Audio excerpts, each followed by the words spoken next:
from agro residue.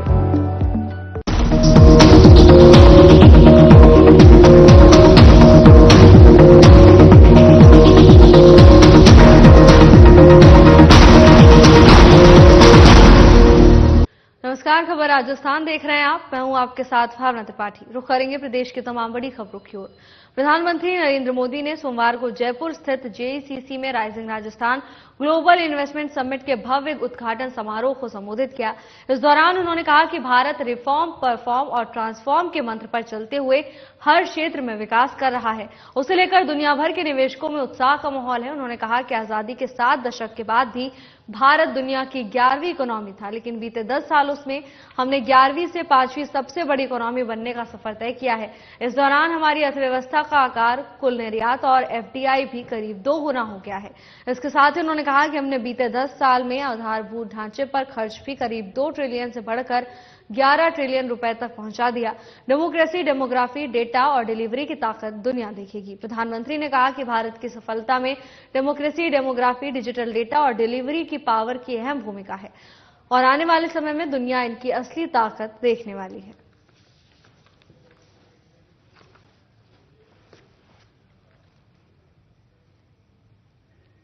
मुख्यमंत्री भजन लाल शर्मा ने rising Rajasthan global investment summit के पहले दिन राजनयिकों, देश विदेश के उद्योगपतियों और निवेशकों से मुलाकात की। मुख्यमंत्री से समिट में पधारे जापान के राजदूत केइची ओनो, स्विट्जरलैंड के राजदूत माया स्तिसाफी, पोलैंड राजदूतावास के डिप्टी स्पीकर डोरोथा जिएदजिला के नेतृत्व में प्रतिनिधिमंडल से मुलाकात की। आईटीसी के सीएमडी संजीव पुरी ने भी मुख्यमंत्री से इस दौरान भेंट की। मुलाकात के दौरान सीएम शर्मा ने निवेशकों के साथ राजस्थान में विभिन्न क्षेत्रों में निवेश की अपार संभावनाओं के बारे में चर्चा की। इस दौरान उन्होंने कहा कि राज्य सरकार निवेशकों को राज्य में निवेश के लिए हर प्रकार की सुविधा, रियायत और सहायता उपलब्ध करवा रही है। निवेश प्रक्रिया को सरल बनाने और सिंगल विंडो प्रणाली के जरिए प्रक्रिया में लगने वाला समय अब कम किया गया है। इसके साथ ही जानकारी देते हुए सीएम शर्मा ने कहा कि राज्य सरकार ने प्रदेश में निवेश का अनुकूल माहौल बनाने के लिए 10 नई नीतियों को लागू किया है।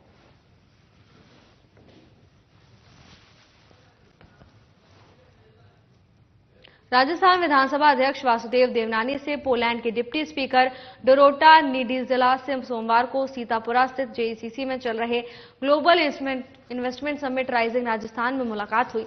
देवनानी ने पोलैंड के संसदीय दल का राजस्थान आगमन पर अभिवादन किया और उन्हें राजस्थान विधानसभा की प्रतिकृति भी भेंट की।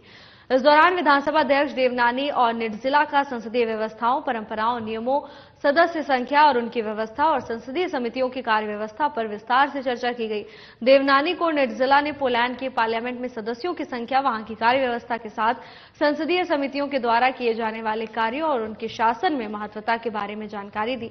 देवनानी ने पोलैंड के संसदीय दल को राजस्थान विधानसभा के सदस्य संख्या के साथ विधानसभा की कार्य व्यवस्थाएं, परंपराओं और विधानसभा में किए जा रहे लोकतांत्रिक व्यवस्थाओं के अनुरूप नवाचारों के बारे में भी बताया।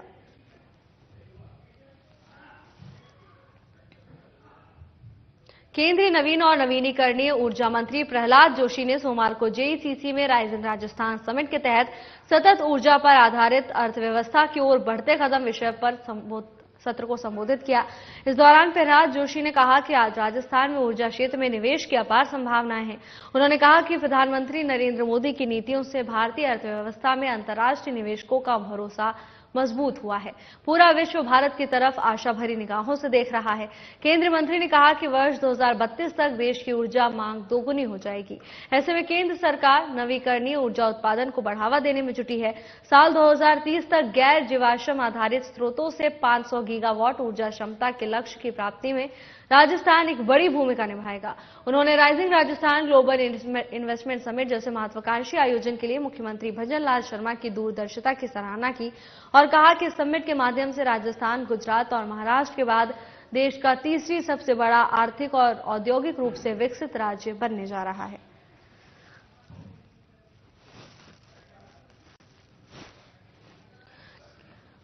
ऊर्जा मंत्री प्रहलाद जोशी ने सोमवार को जेईसीसी में राइजिंग राजस्थान समिट के तहत सतत ऊर्जा पर आधारित अर्थव्यवस्था की ओर बढ़ते कदम विषय पर एक सत्र को संबोधित किया। इस दौरान उन्होंने कहा कि राजस्थान में ऊर्जा क्षेत्र की निवेश की अपार संभावनाएं हैं। इसके साथ ही उन्होंने प्रधानमंत्री मोदी की नीतियों की खूब सराहना की।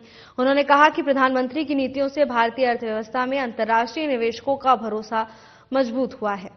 इतना ही नहीं, उन्होंने कहा कि साल 2032 तक देश की ऊर्जा मांग दोगुना हो जाएगी। केंद्र सरकार नवीनीकरणीय ऊर्जा उत्पादन को बढ़ावा देने में प्रयासरत है। साल 2030 तक गैर जीवाश्म आधारित स्रोतों से 500 गीगावाट ऊर्जा क्षमता के लक्ष्य की प्राप्ति में राजस्थान एक अहम भूमिका निभाएगा।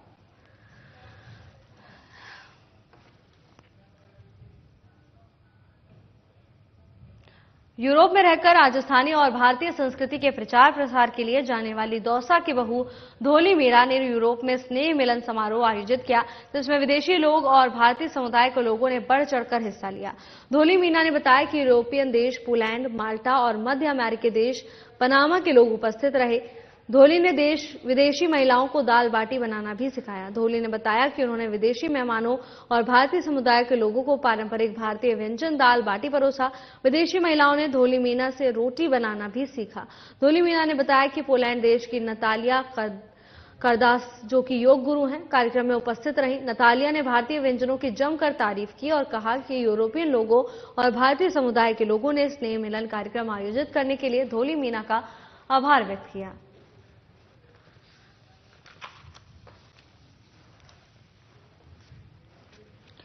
यूरोप में रहकर राजस्थानी और भारतीय संस्कृति के प्रचार प्रसार के लिए दौसा की बहू धोली मीरा प्रख्यात है, जिसमें विदेशी लोगों और भारतीय समुदाय के लोगों ने बढ़ चढ़कर हिस्सा लिया। धोली मीना ने बताया कि यूरोपियन देश पोलैंड, माल्टा और मध्य अमेरिकी देश पनामा के लोग उपस्थित रहे हैं, तो वहीं विदेशी महिलाओं को दाल बाटी बनाना भी धोली मीरा ने सिखाया। धोली ने बताया कि उन्होंने विदेशी महिलाओं और भारतीय समुदाय के लोगों को भारतीय व्यंजन दाल बाटी परोसा है। विदेशी महिलाओं ने भारतीय समुदाय के लोगों को पारंपरिक भारतीय व्यंजन दाल बाटी परोसा। विदेशी महिलाओं ने धोली मीना से रोटी बनाना भी सीखा। धोली मीना ने बताया कि पोलैंड देश की नतालिया करदास, जो कि एक योग गुरु भी है, वो भी कार्यक्रम में उपस्थित रही। इसके बाद rising Rajasthan global investment summit में प्रधानमंत्री नरेंद्र मोदी ने कहा कि राजस्थान की विकास यात्रा में आज एक और अहम दिन है। देश और दुनिया से बड़ी संख्या में प्रतिनिधि निवेशक यहां पधारे हैं। यहां उद्योग जगत के भी अनेक साथी मौजूद हैं। Rising Rajasthan global investment summit में आप सभी का अभिनंदन है। इसी के साथ प्रधानमंत्री मोदी ने राजस्थान की बीजेपी सरकार को इस शानदार आयोजन के लिए बधाई दी।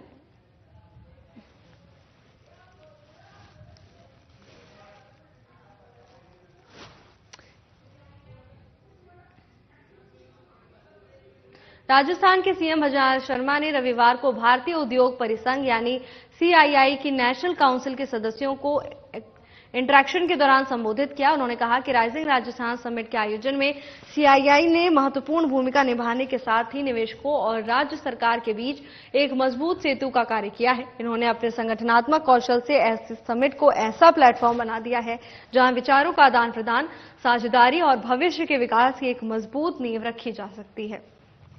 तो वहीं सीएम ने कहा कि rising Rajasthan global investment summit एक कार्यक्रम नहीं, बल्कि राजस्थान की औद्योगिक समृद्धि की आधारशिला है। राजस्थान में मिनरल्स, प्राकृतिक गैस, पर्यटन, शिक्षा, चिकित्सा, ऑटोमोबाइल के साथ विभिन्न क्षेत्रों में निवेश की अपार संभावनाएं हैं। इसके साथ ही उन्होंने कहा कि प्रधानमंत्री नरेंद्र मोदी के विकसित भारत के साथ हमारे विकसित राजस्थान के विजन को साकार करते हुए देश और प्रदेश को आगे बढ़ाना है।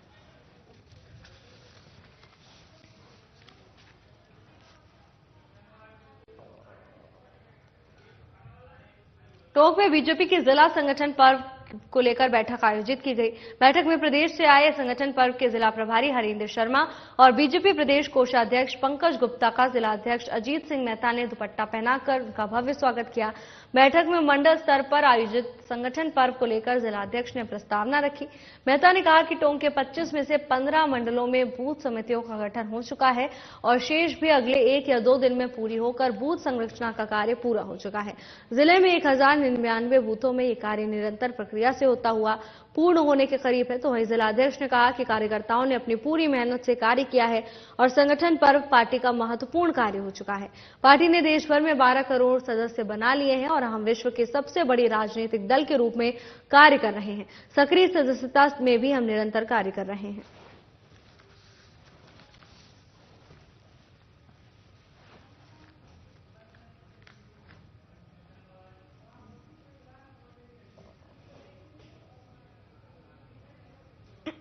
Rising Rajasthan global investment summit 2024 के पहले दिन हुए कंट्री सेशन जापान में versatility of industries manufacturing and beyond विषय पर जापान और राजस्थान के जनप्रतिनिधियों, उद्योगपतियों और निवेशकों ने विस्तार से मंथन किया। विधि और संसदीय कार्य मंत्री जोगाराम पटेल ने कहा कि जापान के साथ राजस्थान के साथ लगभग 1.5 दशक पुराने रिश्ते हैं। जायका और जेट्रो कई सालों से राज्य के साथ जुड़कर बेहतरीन काम कर रहे हैं। नीमराना में जापान की करीब 48 कंपनियों की ओर से अच्छा निवेश किया गया है। उन्होंने बताया कि कंपनियों को निवेश का बेहतर माहौल उपलब्ध कराने के लिए राज्य सरकार नए डेडिकेटेड फ्रेट कॉरिडोर बना रही है। आने वाले सालों में दोनों देशों के मध्य निवेश का रिश्ता और अधिक मजबूत होगा।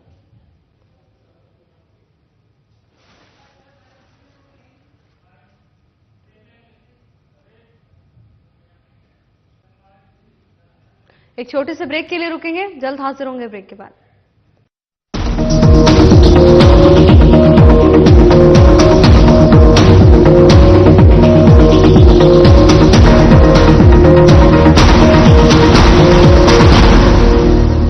Market access, resources, infrastructure, skills. Rajasthan has it all. With the vision of PM Narendra Modi and CM Bhajanlal Sharma, explore endless opportunities at the Rising Rajasthan Global Investment Summit. Register today.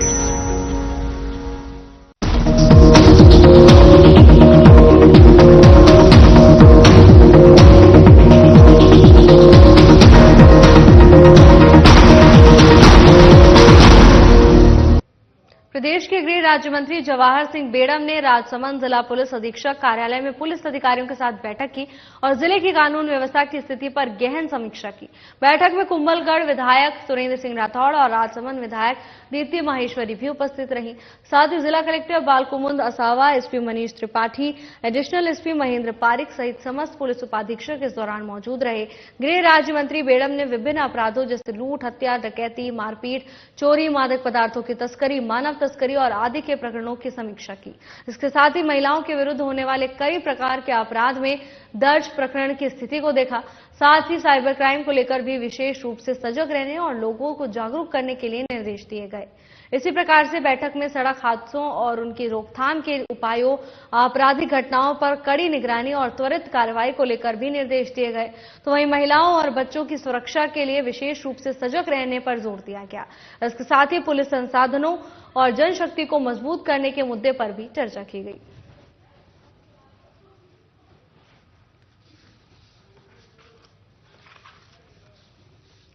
गृह राज्य मंत्री जवाहर सिंह बेड़म ने राजसमंद जिला police अधीक्षक कार्यालय में police अधिकारियों के साथ एक बैठक की और तमाम प्रकरणों पर उन्होंने समीक्षा की और निर्देश दिए हैं। बैठक में कुंभलगढ़ के विधायक सुरेंद्र सिंह राठौड़, राजसमंद विधायक दीप्ति माहेश्वरी भी उपस्थित रहीं। इसके साथ ही जिला collector Balkumund Asawa, SP Manish Tripathi, additional SP Mahendra Parik के साथ तमाम पुलिस उपाधीक्षक इस दौरान मौजूद रहे। तो वहीं बैठक के दौरान महिलाओं और बच्चों की सुरक्षा के लिए विशेष रूप से सजग रहने के निर्देश दिए गए हैं।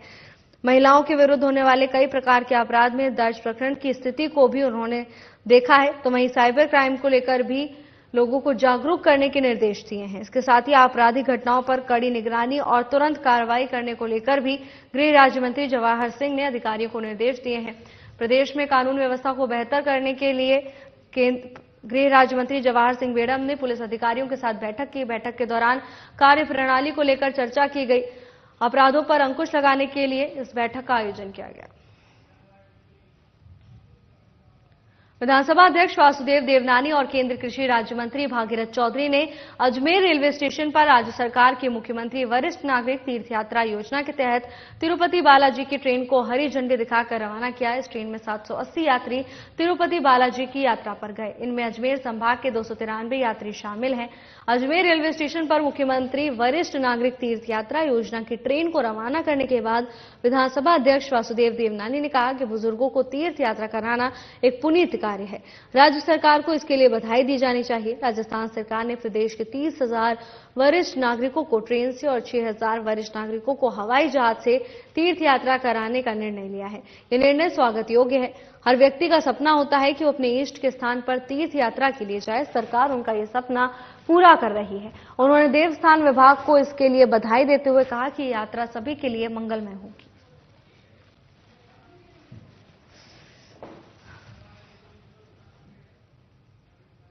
जयपुर में रोटरी क्लब की ओर से रोटरी भवन चर्च रोड पर साहित्य का सम्मान समाज का अभियान कार्यक्रम के तहत राजस्थान के चुनिंदा साहित्यकारों को सम्मानित किया गया। इन साहित्यकारों में डॉक्टर नरेंद्र शर्मा, कुसुम विनोद गौड़, मधुर एस भाग्यम शर्मा, विजय सिंह नाहटा का शॉल और प्रशस्ति पत्र देकर सम्मान किया गया। इस दौरान विनोद गौड़ ने अपने उद्बोधन में कहा कि साहित्य संवेदना पर टिका हुआ है। इस युग में जहां संवेदना कम होती जा रही है, वहीं पर ये युवा साहित्यकार अपनी लेखन के माध्यम से संवेदनाओं को फिर से समाज में जागरूक करने की पहल कर रहे हैं। साहित्य लिखने की कला उन्हें उनके पिताजी से आनुवांशिक मिली है, जिसको समाज सुधार के रूप में प्रस्तुत कर रहे हैं। इस भाग्यम शर्मा तमिल साहित्यकार हैं। साहित्यकार विजय सिंह नाहटा राजस्थान सिविल सर्विसेज में अपनी सेवाएं बीकानेर में दे रहे हैं।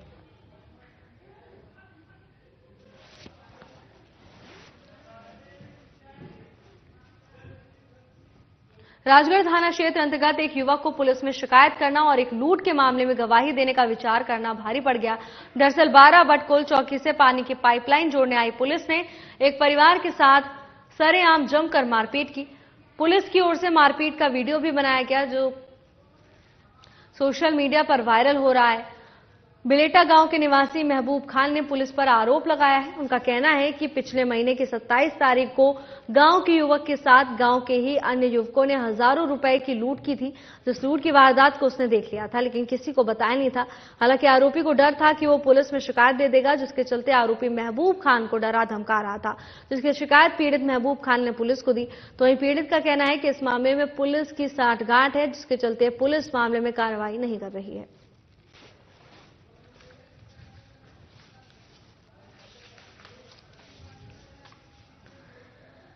जबरदस्ती घर वालों को पीट रहे हैं, मार रहे हैं। 3-3 गाड़ी लेके लेडीज पुलिस लेके और मार रही है।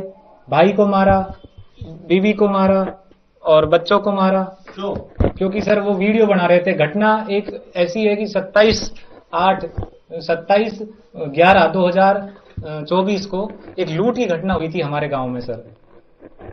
और लूट की घटना का मैंने देखा था आंखों से। तो उसी से जो आरोपी था लूट करने वाला, वो मेरे पड़ोस में रहता है। तो वो सर उसकी लाइन मेरे खेत से जा रही थी पानी की। उसमें मेरे इकरारनामा था कि आप पानी पियोगे आराम से इसमें से। और उसने फिर उसको मेरे को दबाने के लिए कि आप उसमें घावा भेंगे, आपने देखा है मैटर को। तो वो जो है कि एक तरीके से मेरे को वो कनेक्शन भी काट गया। और उसने खुद ने मैटर बनाने के लिए पानी की लाइन को उखाड़ गया। और उखाड़ने के साथ पुलिस ने शिकायत दी कि मेरी पाइपलाइन महबूब ने उखाड़ी है। जैसे ही पुलिस ने मेरे ऊपर फोन किया मेरे को, और पुलिस ने डराया धमकाया कि आप कहां हो इस समय। तो मैंने कहा कि मैं मेरे घर हूं।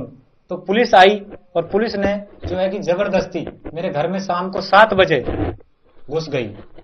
उस समय छोटा मोटा वीडियो बना हम पे, और एक तरीके से पुलिस मेरे को और परिवार को डरा धमका के चली गई। अब सुबह 10 बजे हम आएंगे और ये पानी का लाइन जोड़ेंगे। जबकि हमने कुछ उनसे कैसा भी हमने बर्ताव व्यवहारिक जो है कि पुलिस ने मारपीट तो आज की है। बांसुर पुलिस ने बड़ी कार्रवाई करते हुए नकबजनी के मामले में त्वरित कार्रवाई करते हुए एक चोर को गिरफ्तार किया है। बांसुर थाना अधिकारी सुरेंद्र मलिक ने बताया कि 6 दिसंबर की रात को कस्बे में 4 ज्वेलर्स की दुकानों में चोरी की घटना को अंजाम देने वाले एक आरोपी विक्रम मीणा को गिरफ्तार कर लिया है। शेष आरोपियों की तलाश जारी है, जल्द ही गिरफ्तार कर लिए जाएंगे।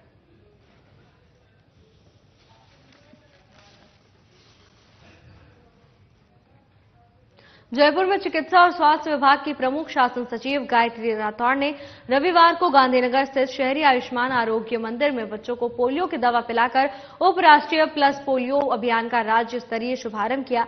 इस दौरान राठौड़ ने कहा कि भारत में साल 1995 में पल्स पोलियो अभियान की शुरुआत की गई। जनवरी 2011 के पश्चात बीते 13 सालों में कोई भी पोलियो का नया केस भारत में नहीं पाया गया। साल मार्च 2014 को भारत को प्लस पोलियो मुक्त होने का प्रमाण पत्र मिल चुका है, लेकिन पाकिस्तान में 55 और अफगानिस्तान में 23 पोलियो के केस सामने आए हैं। इसे देखते हुए केंद्र सरकार ने देश भर में उपराष्ट्रीय प्लस पोलियो अभियान आयोजित किया है। इस अभियान के तहत प्रदेश में 39 जिलों के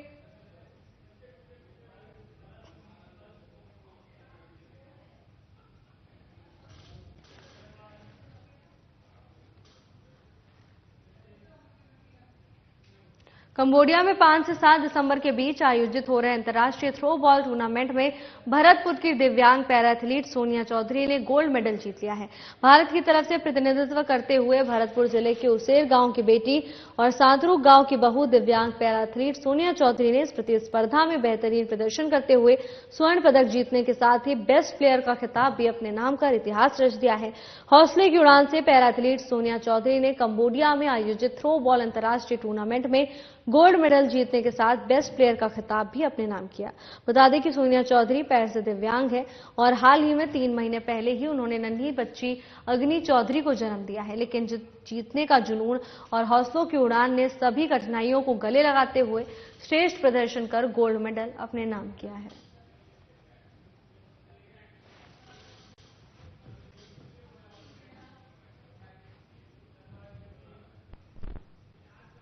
जयपुर में anti gangster task force police मुख्यालय की टीम ने नशे के विरुद्ध एक बार फिर बड़ी कार्रवाई को अंजाम दिया। टीम की सूचना पर रविवार देर रात नारकोटिक्स ब्यूरो की टीम की ओर से मध्य प्रदेश राजस्थान के चित्तौड़गढ़ जिले की सीमा पर स्थित ओचटी टोल नाका पर एक आयशर ट्रक को रुकवाकर तलाशी में 1.14 करोड़ रुपए से अधिक कीमत का 227 किलो 220 ग्राम अवैध गांजा जब्त किया गया है। एजीटीएफ के अतिरिक्त महानिदेशक दिनेश एमएन ने बताया कि गिरफ्तार तस्कर चित्तौड़गढ़ जिले में थाना गंगरार अंतर्गत सोनियाड़ा गांव निवासी श्यामलाल शर्मा पुत्र नानू नाम आरोपी आज से करीब 10 से 15 दिन पहले अवैध मादक पदार्थ की खेप लेने विशाखापट्टनम के जगदलपुर क्षेत्र में गया था। लौटते समय करीब 1600 किलोमीटर की दूरी तय कर बिना किसी रुकावट के राजस्थान बॉर्डर पहुंच गया। सतर्कता दिखाते हुए एजीटीएफ ने राजस्थान में प्रवेश से पहले ही आरोपी को पकड़वा दिया। आरोपी को ये राजस्थान में चित्तौड़गढ़, भीलवाड़ा और पुष्कर में मादक पदार्थ सप्लाई करना था। फिलहाल पुलिस आगे की जांच में जुट गई है।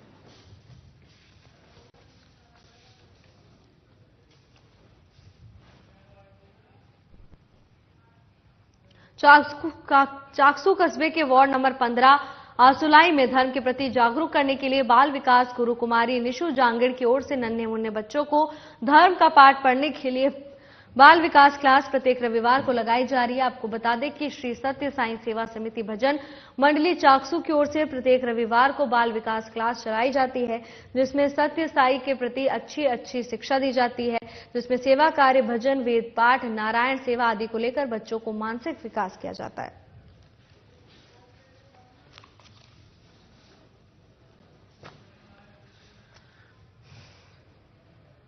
कड़कड़ाती सर्दी के बीच जब हर कोई गर्म कपड़ों की तलाश में रहता है, तब अलवर की लाइफ सेवर टीम ने मानवता और उदारता की मिसाल पेश की। टीम ने राजकीय उच्च प्राथमिक विद्यालय कादर नंगला की कक्षा 1 से 8 तक के 95 विद्यार्थियों को गर्म कपड़े वितरित किए। बच्चों को ठंड से राहत मिलने के साथ ही उनके चेहरे पर जो मुस्कान आई, उसने पूरे विद्यालय के माहौल को खुशनुमा बना दिया। यह दिल छू लेने वाला कार्यक्रम विद्यालय के प्रार्थना स्थल पर आयोजित हुआ। इस अवसर पर विद्यालय के प्रधानाध्यापक सुमित यादव और समस्त शिक्षकों ने लाइफ सेवर टीम के अध्यक्ष मूलचंद जागिड़, सचिव निर्मित यादव और सदस्य मनोज कुमार का आभार प्रकट किया। प्रधानाध्यापक सुमित यादव ने इस नेक पहल को समाज में सकारात्मक बदलाव लाने वाला प्रेरणादायक प्रयास बताया। जर्सी पाते ही बच्चों की खुशी देखते ही बन रही थी।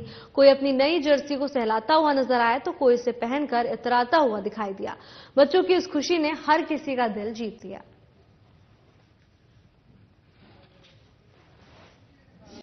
आज हम राजकीय उच्च प्राथमिक विद्यालय कादर नंगला के अंदर जर्सी वितरण का कार्यक्रम किया गया है। बच्चों के स्वास्थ्य को देखते हुए और आगामी सर्दियां स्टार्ट होने वाली हैं, तो उसको देखते हुए एक लाइफ सेवर टीम की तरफ से ये इनिशिएटिव लिया गया कि बच्चों को राजकीय प्राथमिक विद्यालयों को जर्सी वितरण किया गया, जिसमें सभी भामाशाह और समाज सेवियों के हमारे प्रेरणा स्रोत भी वही हैं और ये सारा कार्य हम उन्हीं की देखरेख और उनके मार्गदर्शन में ही करते हैं। लाइफ सेवर टीम का मुख्य उद्देश्य है रक्तदान क्षेत्र, स्वैच्छिक रक्तदान को बढ़ावा देना, और हमारा मूल उद्देश्य और हम जिस मुहिम को छेड़ रखा है वो यही है कि हर व्यक्ति अपने जीवन में किसी भी खास दिन, शादी, विवाह समारोह, अपने प्रियजन, किसी की पुण्यतिथि, जन्मदिन, उत्सव पर 1 यूनिट किसी भी अपने नजदीकी गवर्नमेंट ब्लड बैंक में जाके स्वैच्छिक रक्तदान करे, क्योंकि रक्त एक ऐसी जरूरत है कि जो जरूरत के टाइम जब पता पड़ता है तो कोई भी साथी साथ नहीं देता है, और अभी तक कोई भी ऐसा मेडिकल क्षेत्र में कोई टेक्नोलॉजी नहीं आई है जो रक्त को बना सके। तो हमारा सभी से निवेदन है, आप सबसे हाथ जोड़ के निवेदन है कि आप साल में 1 या 2 बार स्वैच्छिक रक्तदान जरूर करें। फिलहाल के लिए बस इतना ही। जल्द हाजिर होंगे नई अपडेट्स के साथ। नमस्कार।